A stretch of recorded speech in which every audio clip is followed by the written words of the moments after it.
नमस्कार, मैं हूं आपके साथ रिया और आप देख रहे हैं DS4 न्यूज। देश के हालात जिस तरीके से देखे जा रहे हैं, अभी उस पर ये उम्मीद जताई जाती है कि प्रधानमंत्री मोदी की तरफ से कुछ ना कुछ ऐसा जो कहा जाएगा जिससे कि शांति का माहौल कायम हो पाए। आपको बता दूं कि अभी प्रधानमंत्री की तरफ से भाषण दिया गया है जिसमें कई सारी बातें कही गई हैं, जहां पर मां काली को लेकर भी कुछ ना कुछ बोल रखे गए हैं। जगदीश शर्मा जी यहाँ पर मौजूद हैं, उनसे सवाल शुरुआत करते हैं। सर, सबसे पहला सवाल तो आपसे यही है कि मां काली के बारे में उन्होंने कहा है कि भारत पर आशीर्वाद बना हुआ है, इसको किस तरीके से देख रहे हैं? देखिए, देश के लोग कहते हैं कि मोदी जी चुप हो जाते हैं कुछ मुद्दों पर जिस पर उनको बोलना चाहिए, क्योंकि वो भारत के प्रधानमंत्री, भारत के लोगों के प्रधानमंत्री हैं, पर उनकी चुप्पी बहुत कुछ कह जाती है। इससे देश के लोग परेशान होते हैं।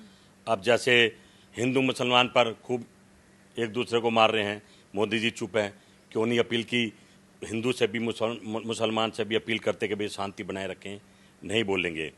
इससे कहना कि शक होता कि पर्दे के पीछे कौन है और ये सबको क्लियर भी है कौन है।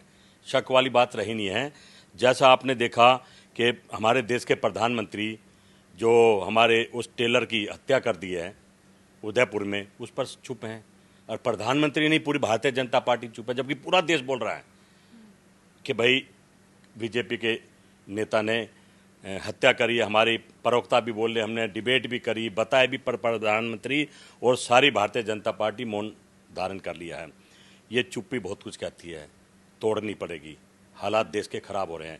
अभी आप कल से देख रहे हैं टेलीविजन में, प्रधानमंत्री, मंत्री, राष्ट्रपति, श्रीलंका की जनता, आगे आगे प्रधानमंत्री, राष्ट्रपति, पीछे पीछे जनता।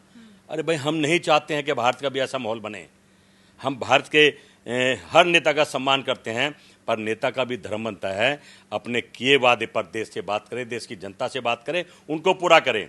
प्रधानमंत्री जी ने एक बार भी नहीं कहा था कि मैं जब सत्ता में आऊँगा हिंदू मुसलमान करूँगा, लाउड स्पीकर हटवाऊँगा या मस्जिद के नीचे मंदिर निकालूंगा। उन्होंने नहीं कहा था। इससे माहौल देश का खराब हो रहा है। और रही सही जो कमी पूरा कर रही है उनकी मीडिया, अब तो मीडिया उन्हीं की है। अब गोदी भी कहना ठीक नहीं कि वो सारी मीडिया उन्होंने खरीद ली है। अब ये बात भी सबके सामने खुल गई है। तो ऐसा क्यों लगता है कि मीडिया भी उन्हीं की है? अगर बात करें मुस्लिम समुदाय से जुड़े हुए मुद्दों की या फिर नुपुर शर्मा के मुद्दों की, तो हर तरफ से दिखाया जाता है, तो मीडिया उनकी कैसे? तो मीडिया जो है आज के टाइम में कभी भी मोदी जी से कोई सवाल नहीं पूछती। आपको याद होगा जब हमारे देश के प्रधानमंत्री ने शपथ ली थी तो तुरंत एक कैमरे वाले फोटोग्राफर की उसकी फोटो खींच ली। पूरे देश में वाहवाही का पात्र बन गए। हम भी सोचते थे यार ये काम तो अच्छा करा, आप कम से कम मीडिया से 120 तो रहेंगे। लेकिन जब से प्रधानमंत्री बने हैं, आप एक दिन बता दीजिए कि वो मीडिया के सामने एक विदेश में जरूर आए थे। उनकी खास वो उनकी शिष्या थी जो पूछ रही थी, जो बड़ा शोर मचा था, ढंग से नहीं बोल पाए थे। तो कहीं ना कहीं अब देश समझ रहा है, देख रहा है, पर इनको समझ में नहीं आ रहा है। लेकिन बेस्ट स्पीकर कहा जाता है। हाँ, बेस्ट स्पीकर, अगर वो ट्रांसलेटर क्या वो हटा दो तो पता लग जाएगा बेस्ट कितने एक दो बार से सामने आया है। अगर बेस्ट हैं तो जनता के बीच में मीडिया से उनकी बातों का जवाब दें। रवीश कुमार जैसे पत्रकार का सामना करें, अभिसार जैसे पत्रकार का सामना करें, तो कितने बेस्ट हैं ये पूरे देश को पता लग जाएगा। चलिए, प्रधानमंत्री मोदी को टैग तो मिला हुआ है कि लोकप्रिय नेता भी हैं, बेस्ट स्पीकर भी हैं, मोदी मैजिक चलता है जनता के बीच में, लेकिन विपक्ष उंगलियां उठाता है उसके ऊपर। देखिए, आपने 3 बात कही, लोकप्रिय नेता, मैं चौथी भी कह दूं बाहुबली नेता, और टैग भी लगा हुआ है और सबके प्रिय भी हैं। ना तो लोकप्रिय हैं, ना ही टैग जो लगा सबको पता है भारत बेचने का टैग लगा है। और जिस तरह की वो बातें करते हैं आज किसी छिपी नहीं है। जितने बड़े बाहुबली हैं, नेपाल, चाइना, पाकिस्तान, सब हमारे सर पे बैठ गया है क्योंकि ये बाहुबली हैं। तो कहीं ना कहीं करनी और कथनी में फ़र्क है। अगर प्रधानमंत्री जी मजबूती से देश के साथ खड़े होते, हिंदू के साथ खड़े होते, देश के लोगों के साथ खड़े होते, तो कांग्रेस पार्टी उनके साथ खड़ी होती। हम उनके दुश्मन नहीं हैं, लेकिन अपनी जनता, अपने लोगों, अपने नौजवान, अपनी महिलाओं, इस देश में रहने वाले सभी लोगों के लिए तो हमें बात उठानी पड़ेगी। लेकिन हिंदू राष्ट्र की बात की जाती है, तो कैसे कह सकते हैं प्रधानमंत्री हिंदू के साथ नहीं खड़ा है? भाई, हिंदू राष्ट्र तो ये शुरू से ही है। हिंदुस्तान का मतलब हिंदू राष्ट्र, ये शुरू से ही आज को नहीं बना है। हिंदुस्तान है इसका नाम। भारत मतलब हिंदुस्तान के नाम से पहचाना जाता है और हर नागरिक भारत में रहने वाला हिंदुस्तानी है। कोई धर्म उर्म की बात नहीं है। प्रधानमंत्री जब बने थे तो सबके बारे में कह रहे थे कि मैं आऊँगा तो अच्छे दिन आएंगे, मैं आऊँगा तो काला दिन लाऊंगा, मैं आऊँगा तो सबको नौकरियाँ दूंगा। वो सब इन्हीं प्रधानमंत्री जी ने कहा था। डीजल पेट्रोल सस्ते करूँगा, राम राज लाऊंगा, अब राम के नाम पे राज तो ले आए अपना ये, पर जनता का बुरा हाल है। लेकिन हिंदुओं को जगाने का काम किया जा रहा है। भाई हिंदू सोया कब था? आप बताइए, आप हिंदू हैं, ये हिंदू है, मैं हिंदू, हम सोए कब थे? हम तो पहले दिन से अपने देश के लिए, मेरे ख्याल अगर हिंदू सोया था तो ये देश आजाद थोड़ी होता। हिंदू तो शुरू से जगा हुआ है, जगे थे इकट्ठे होकर, हमने अंग्रेजों को बाहर का रास्ता दिखाया। हिंदू जगा था, और इनकी नजरों में हिंदू 8 साल पहले जगा है, क्योंकि इनके हिंदू शायद अब जगे होंगे। हिंदू इनके अंधभक्त, मोटे मोटे चश्मे वाले, पैसे लेकर जो देश को बर्बाद कर रहे हैं, जो सत्ता में आ रहे हैं, सब पैसों का खेल चल रहा है। हिंदू तो पहले भी देश के साथ खड़ा था और आज भी देश के साथ खड़ा है। लेकिन आज जब प्रदर्शन किए जाते हैं, संकल्प मार्च निकाला जाता है, तो उसमें तो यही कहा जाता है कि संविधान से। आपका सवाल बहुत अच्छा, मैं भी टेलीविजन में देख रहा था कि हिंदू जागा इनका। वो हिंदू कौन है?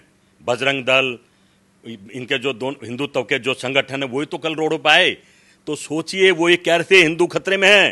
प्रधानमंत्री जी, आपके होते हिंदू खतरे में है, तो सोचिए आप कैसी राजनीति कर रहे हैं। उनको कौन बचाएगा? अरे वो संगठन कह रहे हैं, दल कह रहे हैं हम बचाएंगे। मतलब देश की कानून व्यवस्था, देश की पुलिसिंग, ईडी, सीबीआई सब फेल हो गई हैं। लेकिन नारे लगाए जा रहे हैं कि हिंदू जाग गया है। अरे भाई, मैं कहता हूँ 8 साल में इनका हिंदू जागा है, लेकिन भारत का हिंदू तो पहले दिन से जगा हुआ है। जिसने अंग्रेजों को बाहर का रास्ता दिखाया और देश के लिए शहादत दी, वो हिंदू थे।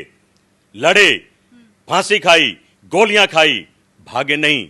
हिंदू पहले से जगा हुआ था। जो 8 साल का हिंदू है, जो आप कह सकते हैं गोदी मीडिया का हिंदू है, जो पैसे लेके काम कर रहा है, जो इनका चमचा है, जो इनका अंधभक्त है, वो शायद अब जागा है और जाग के रोड पे निकल चुका है कि हम खतरे में बचाओ। वो शोर मचा रहा है जंतर मंतर पे। आपने कहा 12 खंबा रोड पे, कल सारे हिंदू संगठन रोड पे थे। तो वो साफ साफ चिल्ला चिल्ला कर कह रहे हैं कि प्रधानमंत्री जी फेल हो गए हैं, प्रधानमंत्री जी के अफसर फेल हो गए हैं, प्रधानमंत्री जी के गृह मंत्री फेल हो गए हैं, सारी सरकार फेल हो रही है। इसका मतलब ये है, वो ये कहना चाह रहे हैं अब हम मदद करेंगे, अब हम मदद करेंगे। कानून व्यवस्था डगमगा गई है और हिंदू खतरे में आ गया है, ये इनका अच्छा, एक सवाल ये बनकर आ रहा है कि कहा जा रहा था कि जिस तरीके से देखा गया कि जम्मू कश्मीर से जहां पर अपराधियों को पकड़ा गया, उनका कनेक्शन बीजेपी की आईटी सेल से था, जिसको लेकर कांग्रेस ने आरोप लगाया था भाजपा पे। अब भाजपा का ये कहना है कि कांग्रेस के पास इसका कोई सर्टिफिकेट नहीं है या फिर प्रूफ नहीं है, बस आरोप लगाया गया है। अगर आतंकवादी को भारतीय जनता पार्टी का जम्मू कश्मीर का जो है अध्यक्ष है, वो माला फहरा रहा है, अपनी कुर्सी के साथ खड़ा कर बैठा है, तो हमें तो कुछ प्रूफ देने की जरूरत नहीं है। देश को पता है उदयपुर में जिसने गला काटा है वो भारतीय जनता पार्टी का, आप ही कहते हैं ऑनलाइन, उसने वो मेंबरशिप ली और वो सभी नेताओं के साथ नजर आया, स्वागत करवाता हुआ, स्वागत करता हुआ। अब वो आतंकवादी है तो कहने की जरूरत नहीं है, देश जानता है कौन किसके साथ जुड़ा है। सही मायने में इन लोगों को कुर्सी खोने का डर है, ये डर गए हैं। कुर्सी को बचाना है, कैसे भी बचाना है, भारत को बेच के बचाना है, भारत के किसानों को मार के बचाना है, महिलाओं के साथ अत्याचार हो रहा है उनको बचाना है। और प्रधानमंत्री से प्रार्थना भी करी, पूरे देश के लोग भी करें, भारत को बचाओ। सबसे बड़ी बात, तो तस्वीरें छुपा दी गई। सबसे बड़ी बात, सुप्रीम कोर्ट से बड़ा प्रधानमंत्री नहीं है या कोई भारतीय जनता पार्टी नहीं है। उन्होंने साफ साफ कह दिया है कि आपकी वजह से देश में खतरे का माहौल बन गया है, हालात खराब हो गए हैं, आप गिरफ्तारी दीजिए, पर नहीं दी आज तक। अब मैं अपनी बात पूरी कर लूं, गिरफ्तारी नहीं दी। आज मैं पढ़ रहा था, अखबार में छपा है, एक ट्विटर पर लिखा, हमारे देश के जो चीफ जस्टिस थे खरे वीएन खरे, उन्होंने लिखा है कोर्ट में जाओ तो पैसा जेब में होना जरूरी है, अन्यथा न्याय नहीं मिलेगा। सोशल मीडिया में एक वायरल हो रहा है। तो अब ये देश में तो भाई पैसा इन्हीं के पास है। लोगों ने टेलीविजन न्यूज चैनल देखने, बड़े बड़े चैनल देखने बंद कर दिए हैं, क्योंकि वो तो सिर्फ प्रभु भगवान को दिखाएंगे, मोदी भगवान को दिखाएंगे। तो विपक्ष को अनदेखा कर रही है क्या सरकार? विपक्ष को तो कर दिया अनदेखा। विपक्ष रह कहाँ है? विपक्ष के तो घर के बाहर बैठा दिए हैं, किसी के ईडी वाले, किसी के इनकम टैक्स वाले, किसी के सीबीआई वाले, किसी के सेल टैक्स वाले, किसी के गुंडे बदमाश, सबके घर बैठे हैं। मुझे याद है अभी हमने जब ईडी का हमने घेराव करा कि आप गलत कर रहे हैं, तो मोदी जी ने हर कार्यकर्ता, हर हमारे ब्लॉक अध्यक्ष के यहाँ पुलिस बैठा दी थी।